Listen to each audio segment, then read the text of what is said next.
တခါတော့ငါပေါ့ကွယ်ရွာလေးတရွာမှာအသက်ရွယ်ကြီးလာပြီဖြစ်တဲ့ပုံနာအိုကြီးတယောက်နေထိုင်တဲ့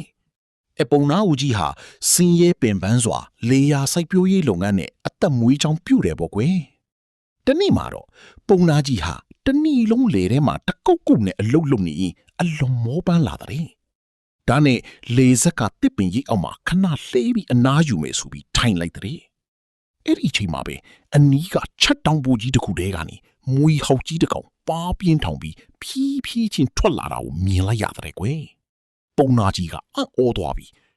ဤကန္တာဒီမွေကြီးဟာလေကိုဆုံးရှုပ်တဲ့နှမင်းဖြစ်နိုင်တယ်ငါကတလောက်ကြအောင်တတိမထားမိပဲနှက်ပူဇော်ဖို့တော့မစင်စားခဲ့ဘူးဒါကြောင့်ပဲငါဘဝဆင်းရဲနေတာဖြစ်မယ်ထင်နေလှူတွေးမိတဲ့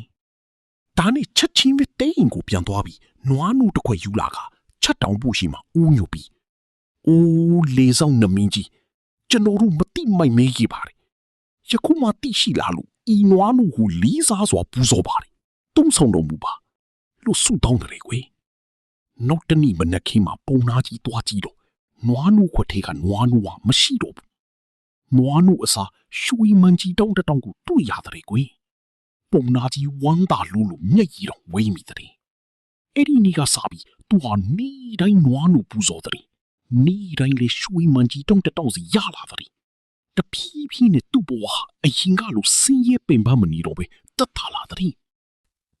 ဒီလိုနဲ့တနေ့မှာပုံနာကြီးဟာအခြားရွာတစ်ရွာကိုခရီးထွက်เสียရှိလာတဲ့ကွယ်။သွားမယ်မနှက်မှာသူ့သားကိုခေါ်ပြီး။သားရီငါမရှိတဲ့နေ့တွေမှာဒီနွားနို့ကိုလေဆောက်နှမင်းကြီးအားပူဇော်ပြီးပါ။အလေးထားရမယ်ကြီးစုရှင်ဖြစ်တယ်။လို့မာကြားခဲ့တဲ့။သားကလည်းဟုတ်ကဲ့အဖေလို့လက်ခံလိုက်တဲ့။ညနေပိုင်းမှာသူ့အဖေမာထားတယ်လို့နွားနို့ကိုချတောင်ပူရှိမှသွားချပြီးပြန်လာတဲ့။နောက်တနေ့မနက်သွားကြည့်တော့ရွှေမန်ကြီးတောင်တတောင်ကိုတွေ့ရတယ်။ရွှေကိုမြင်လိုက်တာနဲ့သူ့စိတ်ထဲမှာလောဝါတက်လာတယ်။တနေ့တောင်တောင်ရတယ်ဆိုရင်ဒီချတောင်ပူထဲမှာရွှေအများကြီးရှိမှာပဲ။မူကြီးကိုတတ်လိုက်ရင်ရွှေအကုန်လုံးကိုငါပိုင်နိုင်မယ်။လို့တွေးမိတယ်။နောက်တနေ့ညနေမှာတော့နွားနုဖက်ကိုသွားချပြီးပြန်မလာပဲချတောင်ပူအနီးမှာတင်းပုတ်ကြီးကင်ကပုံးဆောင်နေတယ်။ခဏအကြာမှာမွေဟုတ်ကြီးရထုံးစံအတိုင်းဖြည်းဖြည်းချင်းထွက်လာတယ်အဲ့ဒီအချိန်မှာပုံနာသားကအားကိုလှုပ်ပြီးတင်းပုံနဲ့ထုချလိုက်တယ်။ဒါပေမဲ့မွေကိုမထိဘူး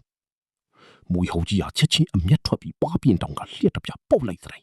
။အစိတ်ပြင်းလို့ပုံနာသားဟာမိဖို့ကိုဘုံကနေလေးကြပြီးချက်ချင်းအသက်ဆုံးသွားတယ်။ရွာသားတွေစုဝေးလာပြီးပုံနာထုံးစံအတိုင်းမီးတင်ကြိုပေးလိုက်ကြတဲ့